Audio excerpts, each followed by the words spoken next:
Залуу ардсын зургийн сургуулийн багш байна. Өнөөдөр 12-оос дээш насны ангилалд заах хичээл маань болохоор өнгийн тойрог ба эсрэг өнгийн хоршлын тухай явах болно. Өнөөдрийн хичээлд ашиглах материалууд маань болохоор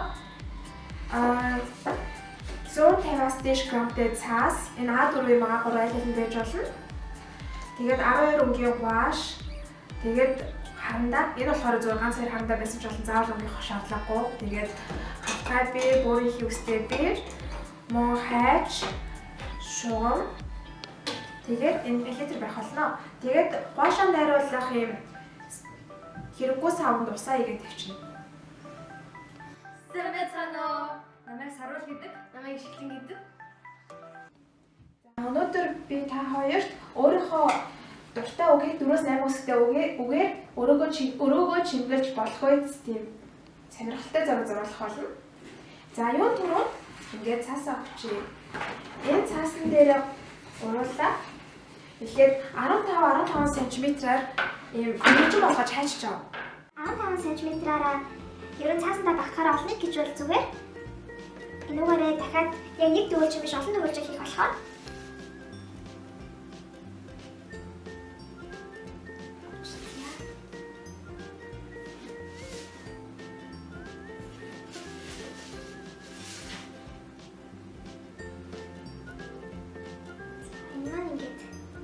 ийм 30 см таарч байгаа юм байна.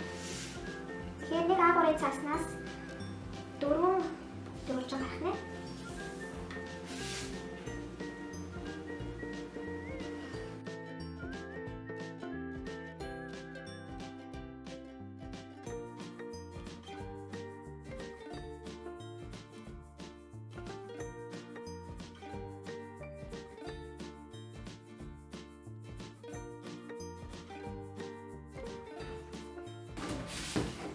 За одоогоор бид А3-ын цааснаас ингээд яг ийм хэмжээтэй 4 дөрвөлж гарсан байна.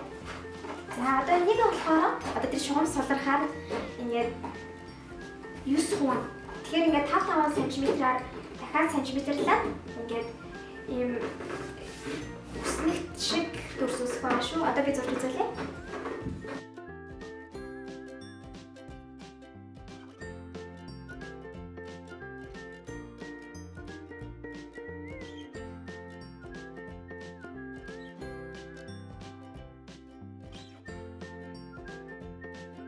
Хүүхдүүдээ үсгээ бичихтэй ингээд нүдээ ингээд дүүргээд бичнэ. Тэгээд яагаад ингэж бичснээ бас одоо удахгүй тайлбарлана.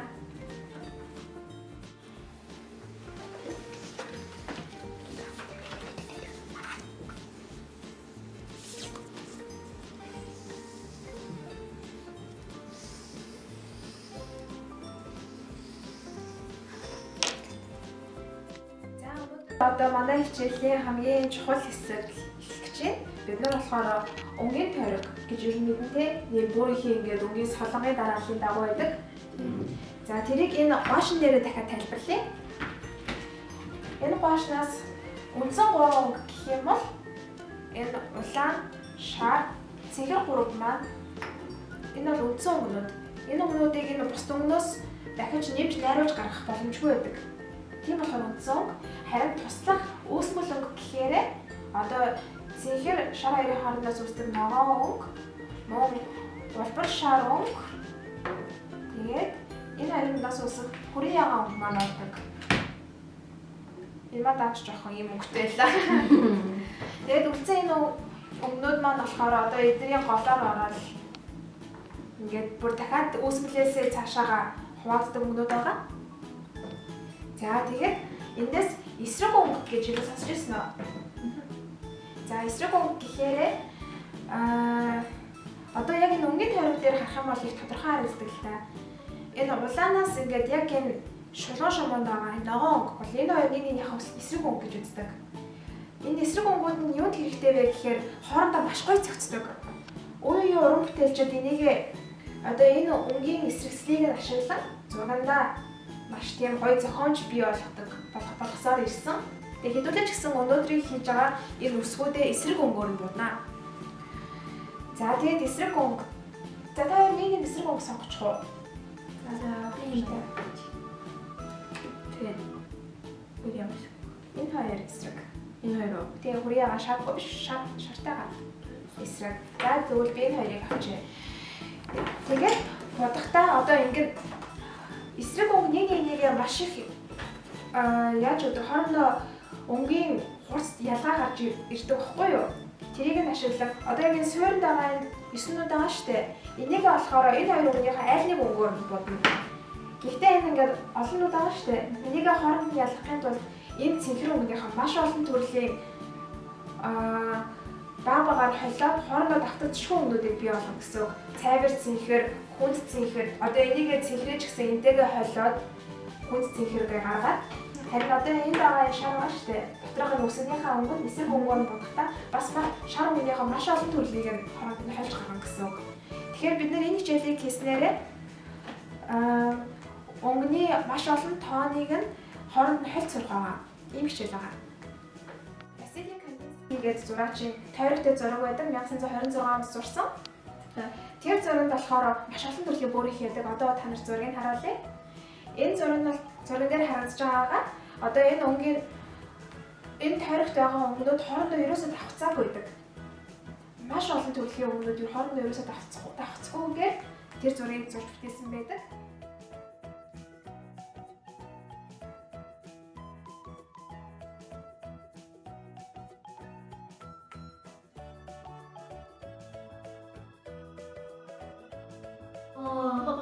Ямар ч санагдаад байна шүү дээ.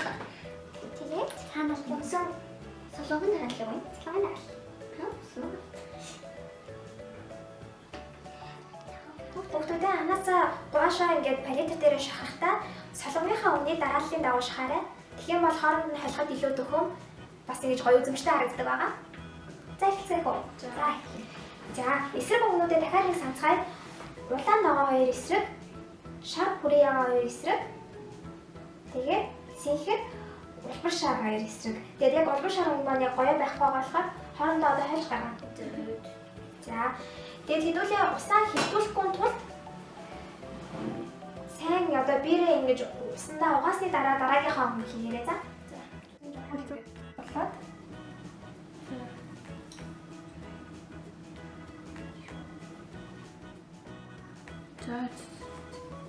За тэгээд би дараагийнх нь өнгийг холих нь үзүүлэх гэдэг юм. Одоо ингээд улааны хажууд улаанаа яаж цариулах вэ гэхээр цагаан тавьж болно шүү дээ. Бас шараасаа жоохныг аваад улбар шар болгоод тэгээд ингээд одоо улаан өнгөний олон шейдийг л үсгэх гэдэг байгаа байхгүй юу? 50 Shades of Red. Тэ. Ингээд тэгээд энэ хоорондын энэ зураасыг нь цагаан үлдээхгүйгээр их гоё нямба ботцгаанаа хэдүүлээ. Хэдүүлэнд нь цаг байгаа. Тийм болохоор яалгүй зурцгаагаарай. За эхэлцгээе.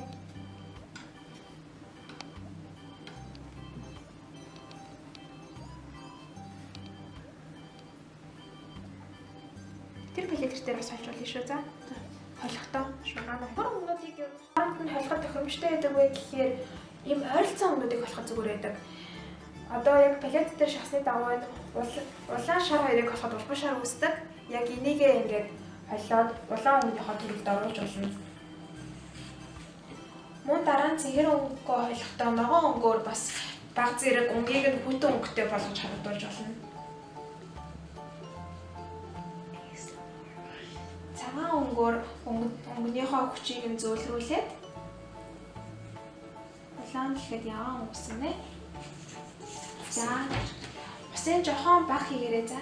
Тэгэхгүй бол ингээд нэг гоошны маань гол онцлог нь болохоор маш их тийм өтгөн харцтай.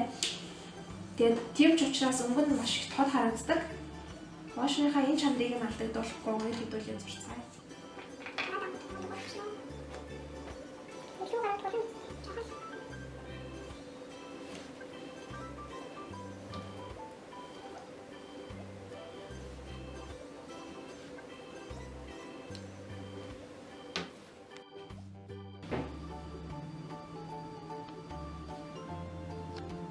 Тэгээд өнгөө ингээ баг багаар шар өнгөө нэмээд өөр төрлийн өнгө гүйцэж авч байгаа. Шинэлээ. Одоо ямар өнгө яах вэ? Шар өнгө. Гэлж шүү. Үгүй. Чинэлийн ангид ямар өнгө холбоо гэж байна? Чинэлийн ангид цэхэр өнгөтэй гоё. Я бас энэ хөнгөтэй бас аяга бараа харагдана. Бас цагаан барьж болно. Чи ингээд энэ 9 нүдээ болохоор 9 өөр төрлийн өнгийг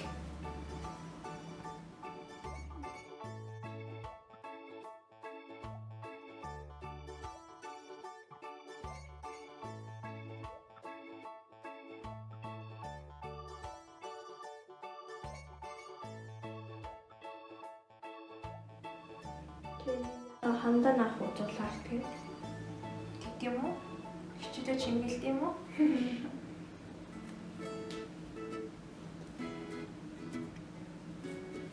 За энэ хоёр улаан мөн жоохон хоорондоо адилхан харагдах юм.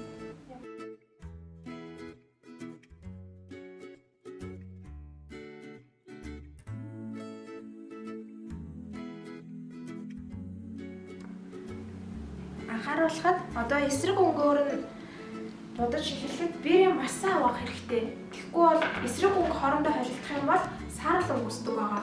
Өөрөөр хэлбэл ямар ч өнгө биш хэртэй өнгө гэж нэрлэдэг үнийг. Тийм болохоор биеийн масаа аваагаад дараагийнхаа цэвэр өнгөнд хүрэхтэй болгоомжтой хэрэглээрэй. түл энэ үгүй энэ студ.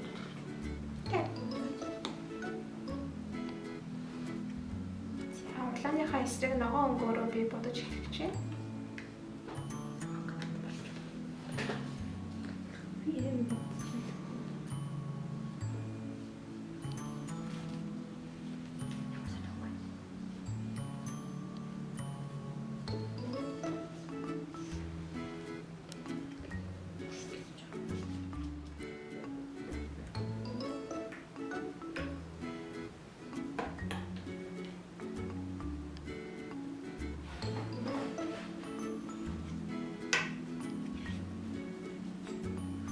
Чиглэн дээр одоо яг уу. За хаач ястаа гоё болж шин. Одоо энэ дээр цэнхэр ягаан өнгөө дахиад жоохон цагаан өнгөтэй холиод. Энэ өнгөө юу? Аха, наад өнгөн дээр жоохон цагаан өнгө холиод. Одоо энэ юм дээр литр дээр сайн яах гэсэн.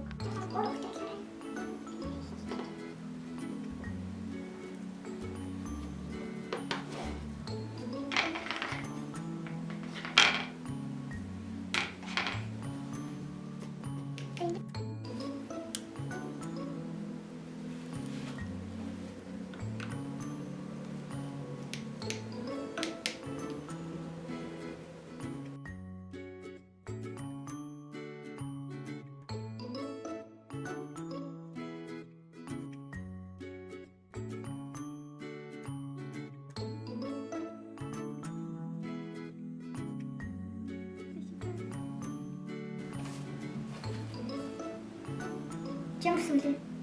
Юу? Илүүсээ.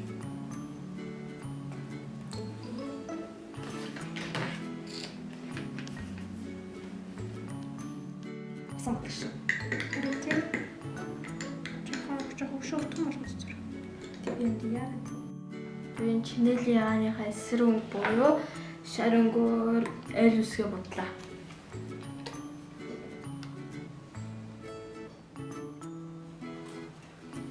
Тэмээ энэ үсэг хөлөө аваад тэгээд шар эсрэг үлээ. Би яа.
ялгаагүй.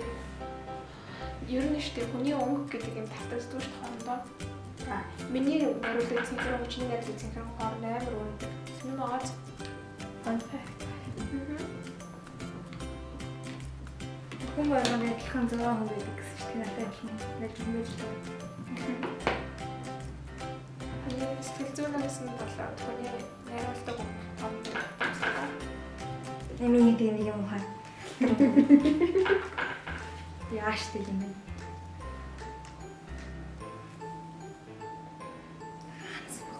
Шарам байгаа юм. Тэгэхээр шинээр шахчих тийм дээ. Шин цаана. Шарамгүй болсон. Юу гэх юм бэ?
Нэг fun fact хэлэхүү. За. Би нэг шавж нэрийг санахгүй. Гэтэ нэг шавж хүнээс 5,000 илүү өнгө хардсан шин. Шинэ өнгө авахаар ачаад ботхоор толгойд.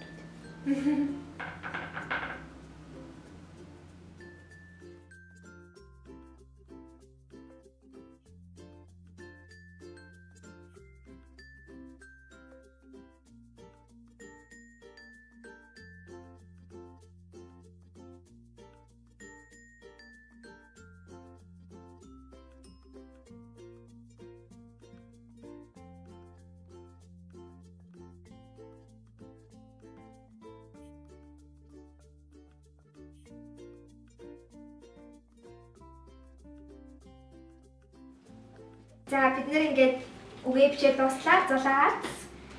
Одоо энэ үгээрээ орлонгоо гоё шингэлнэ. Тэгээд та хоёрт хэцүү байсан юм байна уу ингэж хийхэд?